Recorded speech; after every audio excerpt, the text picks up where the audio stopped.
Hola, ¿cómo están? Es un gusto estar nuevamente con ustedes. Como saben, los saluda Consuelo Napaico Alcalde y vamos a empezar una nueva secuencia de programas, sabiendo que es muy importante fomentar todo el aspecto psicológico. Hace poco hemos visto lo resaltante que es darle prioridad a la salud mental y por eso vamos a empezar con una serie de programas enfocados a estos importantes temas. Para darle relevancia al tema de salud mental, tengo como invitado especial el día de hoy a David Vázquez Vázquez. Él es psicoterapeuta, coach, también es especialista en programación neurolingüística y tiene mucha experiencia en estos temas. ¿Cómo estás, David? Bienvenido al programa. Muchísimas gracias por la invitación, un gusto acompañarte a ti y a toda tu audiencia, como siempre encantado de participar con ustedes. Genial, David, qué bueno que estés con nosotros. Y para empezar, quisiera que nos cuentes cómo así es que te ha nacido esa vocación de ser psicólogo. ¿Cuándo es que lo empezaste a decidir? ¿Qué es lo que te motivó?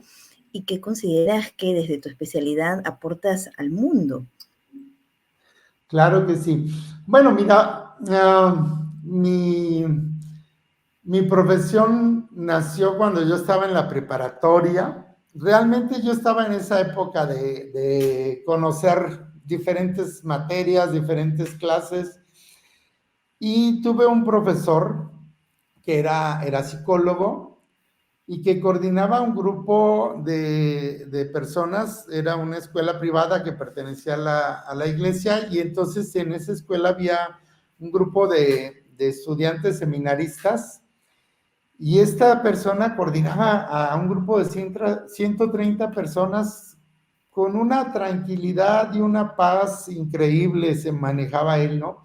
Entonces a mí me impactó su desempeño de esta persona, de cómo mantenía siempre el control, ¿no? A pesar de que estaba con un grupo de adolescentes numerosísimo, ¿no?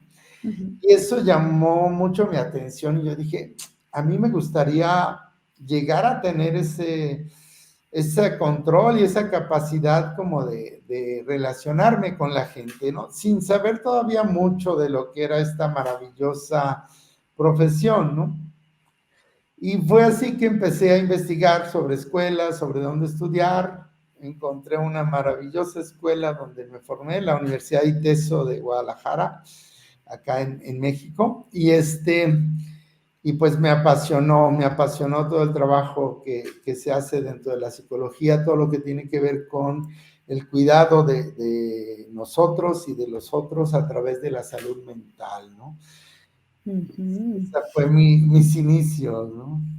Desde ahí ya empezaste a notar esa pasión por la psicología. Qué Así es. importante. Qué importante. Hoy en día sabemos que hay que resaltar esta profesión en donde tiene que ver mucho con esta vocación de servicio, ¿no? Y no es algo que se dé de un día para otro, sino es que hay que tenerlo en práctica durante muchos años atrás, ¿no? Es algo que se tiene que estar practicando constantemente y que requiere de una gran dosis de empatía, de esa capacidad de ponerse en el lugar de los demás, de sentir lo que sienten los demás. Y eso se va cultivando con mucho tiempo de anticipación. Entonces, es importante ir desarrollándolo desde la base de la personalidad, que es en la infancia, ¿cierto? Entonces, desde ahí ya podemos ir notando cómo es que hay niños, ¿no? Que ya empiezan a tener estas características y se van desarrollando y luego tienen esta gran dosis de vocación de ponerse en el lugar de los demás, de vocación de servicio, y luego pues podemos desarrollar esta importante labor que es la psicología, en donde se tiene que tener esta vocación de servicio, esta empatía, estas habilidades socioemocionales para poder ayudar finalmente a los demás como lo merecen. Y hay una situación que ha pasado a nivel mundial que a todos nos ha afectado y ha dejado secuelas, y es la situación de la pandemia, ¿no? Esto ha afectado a niños, adolescentes, jóvenes, adultos, adultos mayores, a toda la población, y ha dejado pues un impacto psicológico bastante fuerte, ¿no? Desde situaciones que han incrementado problemas de ansiedad, estrés, depresión, de duelos no resueltos, pérdidas de muchos seres queridos, que han impactado a muchas familias, ¿no? La familia, que es el núcleo de la sociedad, ahora está atravesando una crisis grande a nivel emocional, psicológico, situaciones de violencia, de abusos con menores, de adicción al uso de la tecnología, ¿no? Y el incremento en sí de la violencia y de la agresión de tantos adolescentes y jóvenes. Y se ha visto pues que han aumentado también los indicadores de suicidio, al menos en el Perú, se ha visto una gran cifra de ello, sobre todo en casos de chicos entre 15 a 29 años de edad, ¿no? Que deja una cifra que alarma realmente y que amerita prestarle atención. Frente a ello se considera importantísimo todo lo que es prevención y abordaje, ¿no? Y saber que es importante acá la evaluación, el diagnóstico que pueda ser certero y el tratamiento adecuado. Pero cuéntanos un poco, David, también de cómo es que esta situación ha venido, digo, pasando a todo el mundo, está afectado, ¿no? Y tú estás en México, ¿no? Eso quiero resaltarlo también, David nos está hablando desde allá, así que un saludo grande a todos también por México. Y cuéntanos cómo se dio esta situación allá, cómo lo vienen trabajando desde todo este impacto que también ha dejado la pandemia. Claro, obviamente esta pandemia vino a cambiar la manera de relacionarnos, la manera de educarnos, la manera de conectarnos con el mundo, ¿no? Es increíble todos los impactos, así como bien los mencionabas ahorita. Ahora estamos más acostumbrados ya a movernos a través de una pantalla. Es quizás uno de los beneficios que nos trajo la pandemia, pero hubo aspectos súper importantes que acabas de mencionar. A mí me tocó conocer gente, por ejemplo, que ha tenido duelos complicados porque no pudo despedirse de sus seres queridos porque murieron en un hospital con COVID sin que ellos pudieran acercarse a despedirse, sin que pudieran tener a veces incluso estos rituales que nos ayudan a procesar los duelos, como una misa donde van todos los seres queridos a despedirse. O sea, hubo muchos impactos que pudo traer la pandemia, ¿no? Sí, también acá se incrementaron niveles de ansiedad, ha habido más depresión. Claro que todo esto tiene en su trasfondo el por qué, ¿no? Nosotros somos seres sociales por naturaleza, nosotros solemos o deberíamos contar con una red social de apoyo, personas cercanas con las que podamos hablar, con las que podamos compartir nuestras dolencias, nuestras pérdidas, eh, con la que podamos convivir, y todo eso de pronto se nos vio acotado, ¿no? Entonces empezó a haber más ansiedad, más depresión, las personas no podían tener esa red social de apoyo que sirve de soporte. Y algo importante ahorita que hablas pues del Día de la Salud Mental que acaba de pasar, muchas veces incluso el poder buscar o pedir ayuda de un profesional aún sigue siendo tabú para muchas personas, ¿no? Como si ir al psicólogo representa que soy una persona desquiciada, loca o con un trastorno increíble. Y eso también de pronto les imposibilita decir, aquí estoy y necesito ayuda, ¿no? Y entonces, eh, pues son cosas con las que tenemos que ir trabajando y crear en la prevención conciencia de que existen profesionales que puedes acudir a ellos, que es algo normal y que podemos hacer procesos que nos van a ayudar a sanar, ¿no? Claro, claro que sí, ¿no? Y saber pedir ayuda, que es una habilidad socioemocional también, ¿no? Hay quienes tienen estos reparos en pedir ayuda, ¿no? Y está este factor de la apariencia, ¿no? ¿Qué van a decir? ¿Qué van a pensar?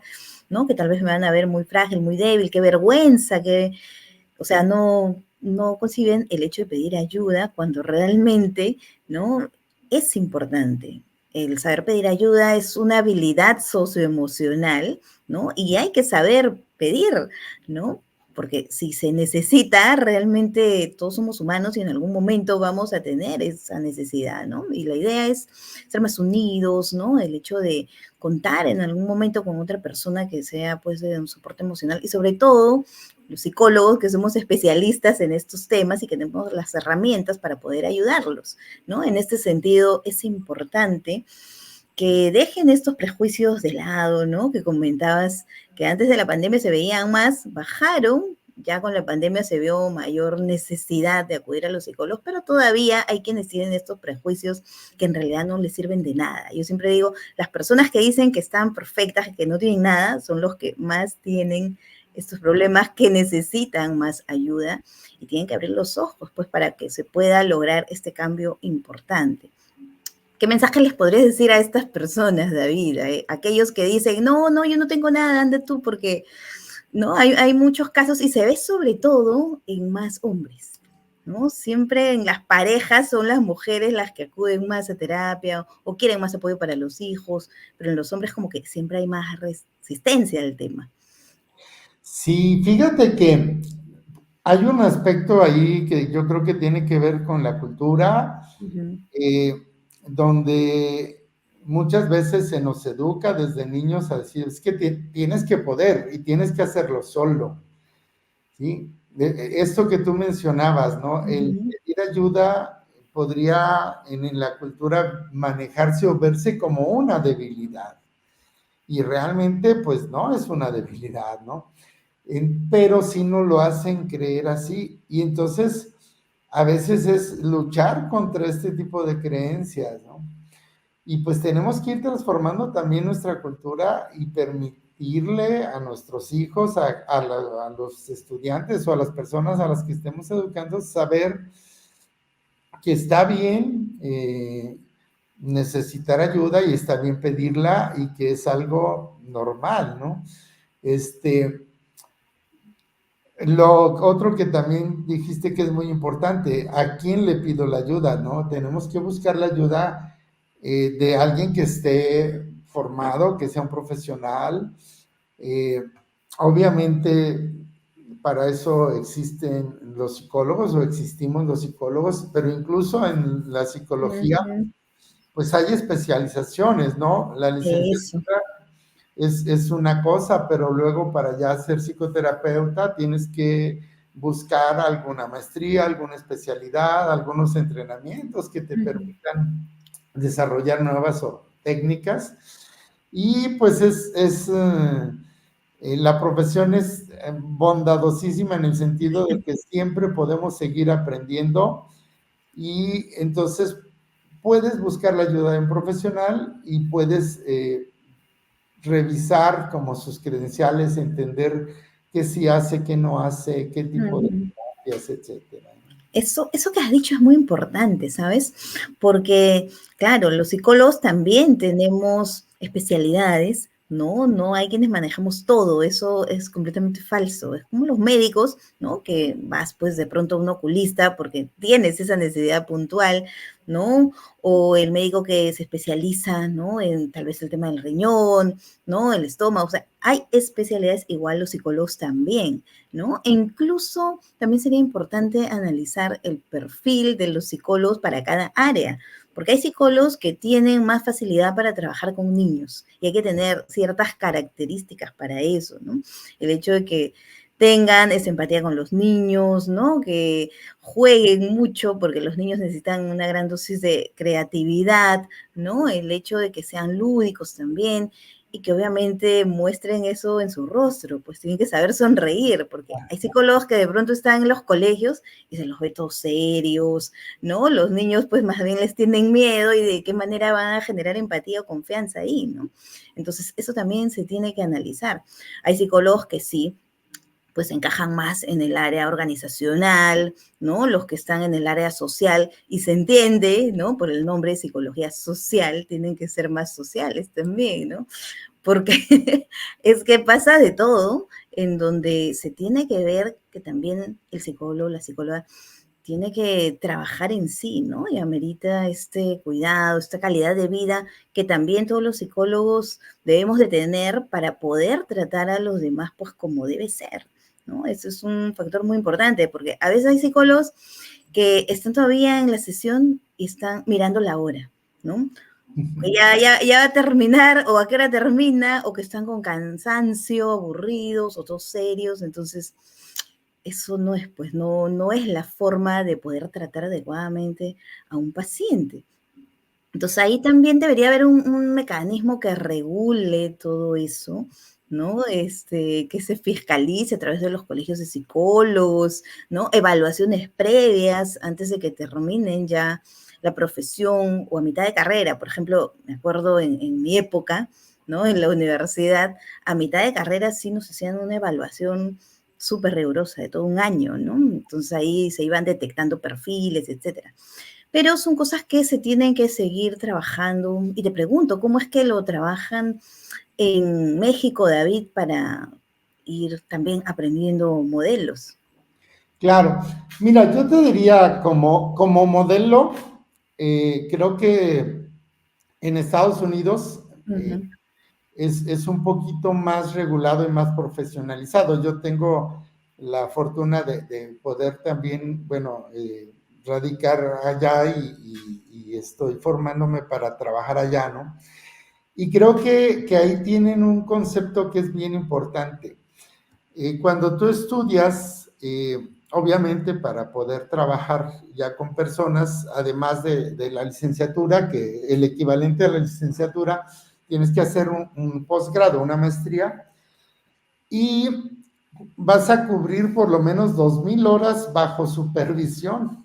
ujú, Entonces, esto es uno de los aspectos más importantes. No solo tienes tu propio consejero, sino que tienes tu supervisor.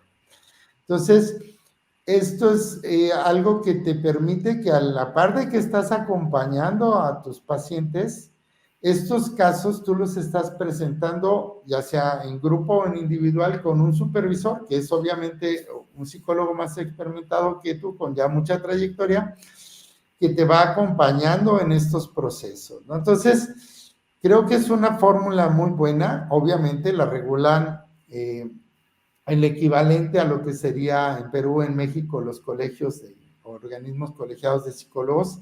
En ujú. México todavía estamos un poquito en pañales en eso. Sí, ya hay colegios de psicólogos, sí hay algunas cosas así, pero no está tan regulado como en Estados Unidos. En Estados Unidos, para que tengas la licencia de consejero o la licencia de terapeuta, digamos, o psicólogo, tienes que haber cubierto todo esto. Claro, hay un examen, por supuesto. Ujú. El examen es fuera ya de la escuela, es un examen del organismo colegiado, pero las horas de supervisión creo que son la clave, porque es donde puedes realmente agarrar las tablas para ser un terapeuta realmente que pueda aportar, ¿no? Y otra de las cosas que creo que también se puede aportar a través de los colegios y a través de las asociaciones es la educación continua, estar permanentemente Ujú. formándote. Esta es una profesión que evoluciona, creemos que estamos en pañales y que sigue evolucionando y siempre hay algo nuevo que aprender, que revisar, que seguir aprendiendo. Así es, siempre, la vida es un aprendizaje, así que siempre estamos en ese continuo aprender. Y es importante también que los psicólogos puedan reflexionar respecto a ello, ¿no? Porque, por un lado, sí, estas capacitaciones, estas formaciones tienen que ser continuas, ¿no? Porque siempre están en aumento, ¿no? El hecho de que se actualizan, ¿no? Vienen siempre novedades, que es importante estar al día, pero también el factor de la personalidad, ¿no? Porque hay quienes de pronto saben mucho, tienen mucho conocimiento, pero como decía, a la hora de la hora están todos serios, aburridos, entonces esa no es la forma. Y a mí me gusta, por ejemplo, entrevistarte, siempre te veo sonreír, ¿no? Siempre estás sonriente. Igual, por ejemplo, cuando he tenido la oportunidad de interactuar con otros colegas, o sea, se compara, ¿no? Hay quienes están, sí, mostrando, ¿no? En el ejemplo, estas habilidades socioemocionales y hay otros que de pronto se los ve, pues, con actitudes un poco, tal vez puedan ser psicólogos investigadores, sería también una forma importante de aportar, ¿no? Pero es que tienen que saber encajar estos perfiles, ¿no? Y también al momento de decirles, pues, a las personas en general que son especialistas en determinada área, ¿no? En determinada, ¿no?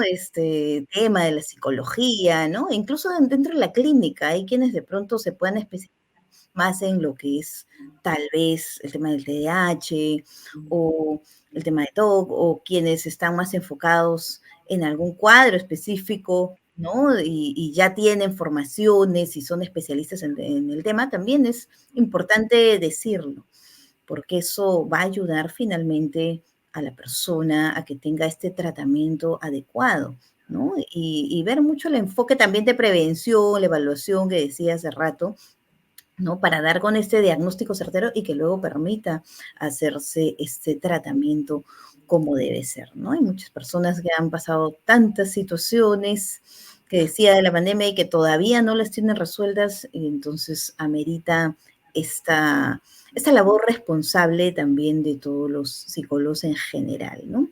Y también tener en cuenta este sentido de vida, ¿no? Hay un libro que siempre lo recomiendo, sobre todo en estas épocas de crisis que se puedan pasar, es El hombre en busca de un sentido, de Víctor Frank.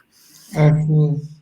Es un libro que dio es interesantísimo en la época de la pandemia, lo recomendaba mucho para desarrollar la resiliencia. Tal vez puedas hablarnos algo sobre ello, David, sobre la resiliencia. Claro. Bueno, mira, el concepto de resiliencia es muy interesante porque el término resiliencia en realidad es un término de la metalurgia que bueno, hemos adaptado en la psicología más o menos de los años 60 para acá. ¿Y a qué me refiero con la metalurgia? Seguramente muchos de ustedes han visto las personas que usan brackets, que usan frenos en los dientes. Entonces, si tú le pones a los brackets un alambre resiliente, es un alambre que buscará regresar a su forma. Se los ponen en los brackets para jalar a los dientes, ¿sí? O sea, que no se quede el alambre doblado, sino que regrese a su forma.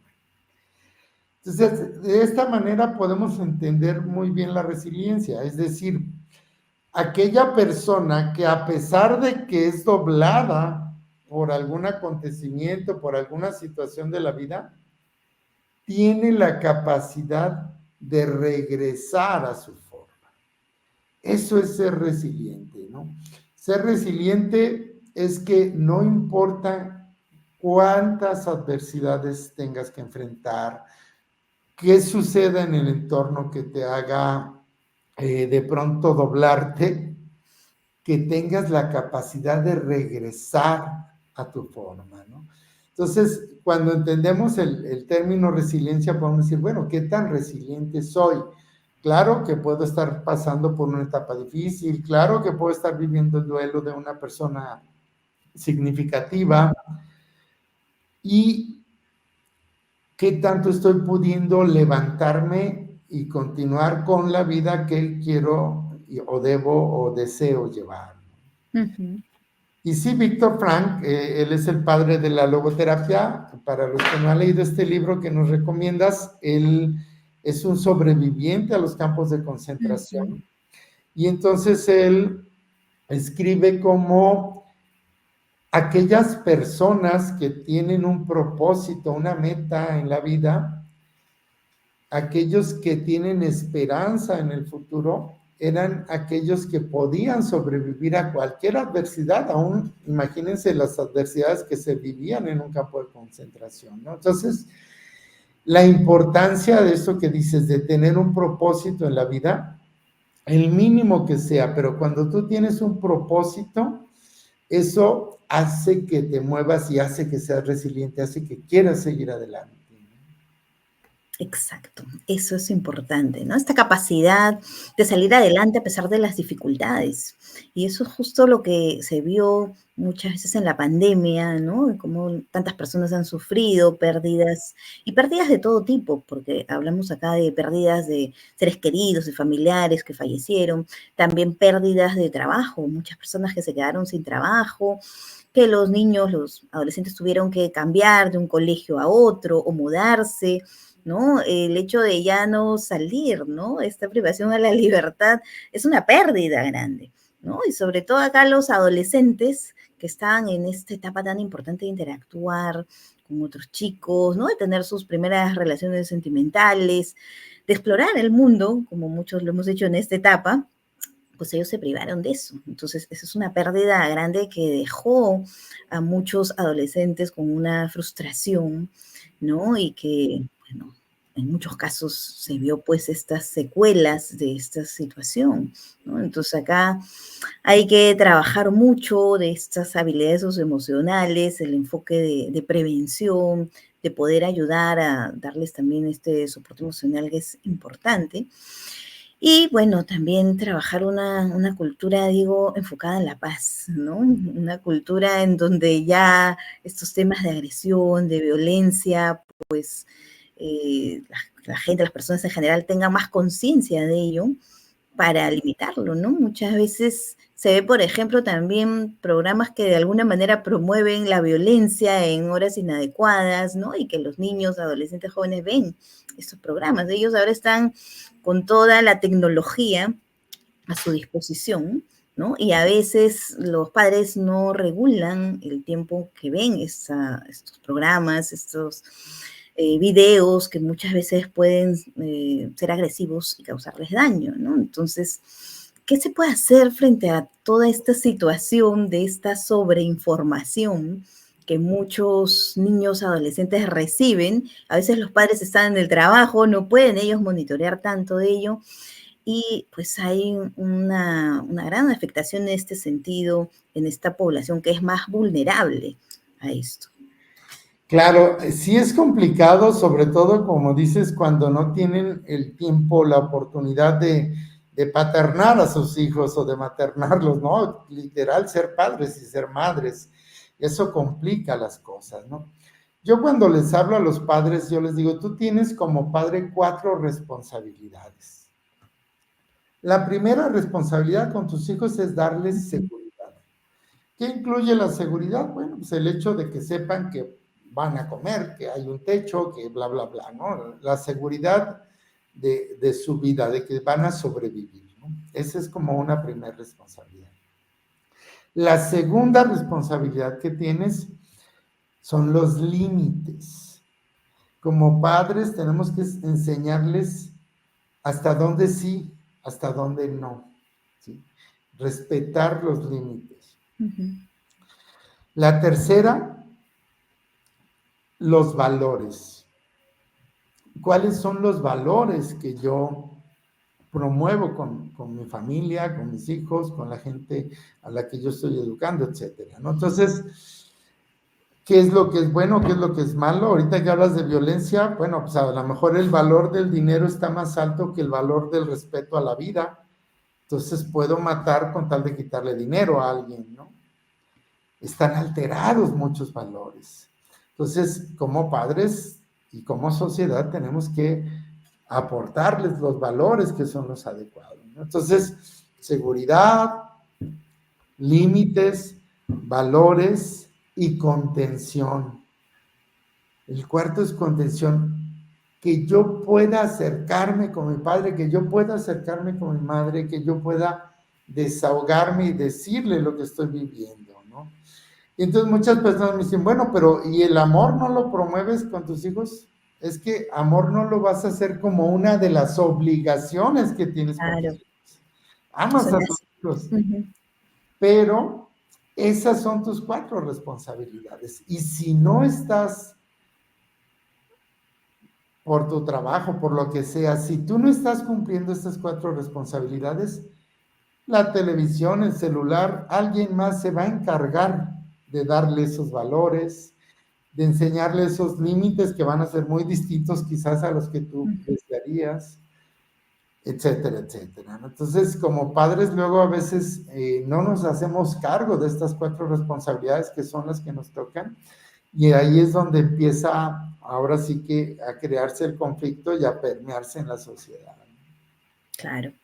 Y es que aquí es importante también esta calidad de tiempo, ¿no? El hecho de estar con ellos, pero realmente, porque a veces se ve, ¿no? Que hay papás o mamás también que de pronto están en el mismo ambiente, pero no están, ¿no? Es como que están sus cuerpos, pero sus mentes están pues en otros lados. ¿no? O que incluso tal vez los llevan al parque, pero resulta que el papá está leyendo el periódico o viendo su celular mientras el hijo está jugando por ahí y no han aprovechado esa posibilidad de compartir juntos, ¿no? Esa posibilidad de enseñarles, ¿no? Tanto que de pronto se podría transmitir valores, hablarles de aquello que quieran enseñarles a sus hijos, ¿no? Contarles de sus experiencias, ellos pueden aprender también de eso, ¿no? Y los niños obviamente a través del juego, porque mientras más pequeños están, se necesita más de esta parte creativa que decía, ¿no? Lúdica, jugar con ellos, porque los niños aprenden jugando, ¿no? Ya los adolescentes hay que insertarse pues en la música que escuchan, ¿no?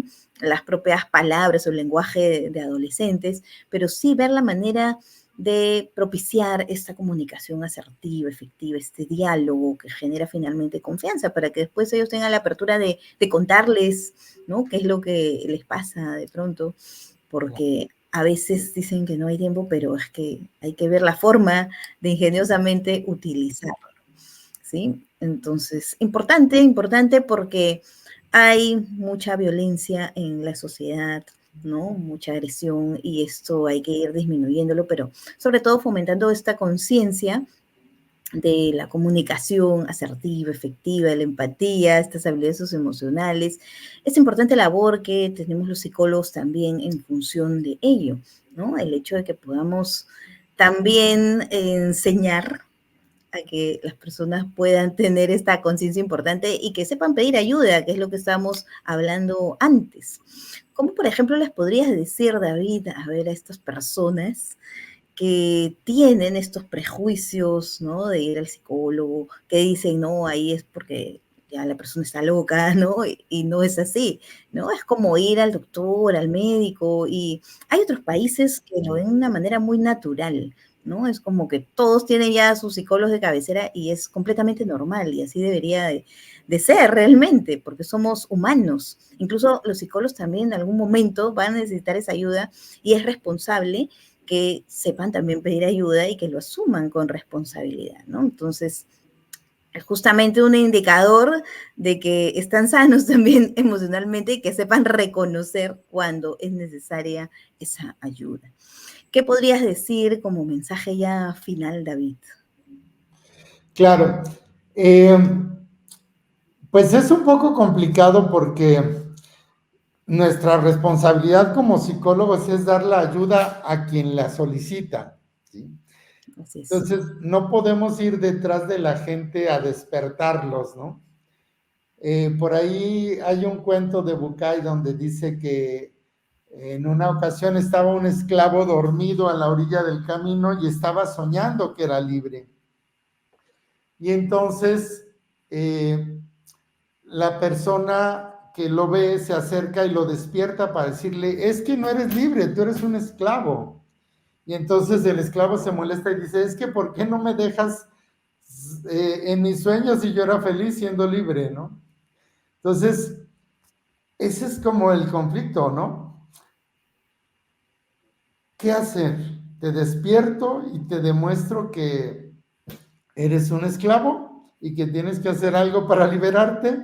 ¿O te dejo dormir soñando que eres libre aunque sigas siendo esclavo, ¿no? Lo más interesante es un poco la moraleja que en ese caso Bucay nos cuenta, dice, mira, a mí despiértame. Ujú.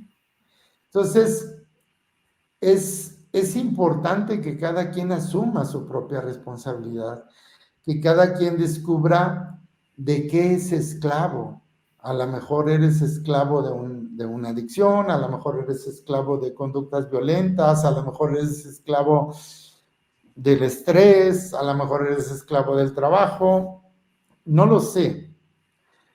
Te toca ese primer paso a cada uno de nosotros. ¿De qué estoy siendo esclavo? ¿Qué está tomando la felicidad de mi vida y me la está robando? A lo mejor no, a lo mejor soy feliz, ok. Si soy feliz, sigo siendo así.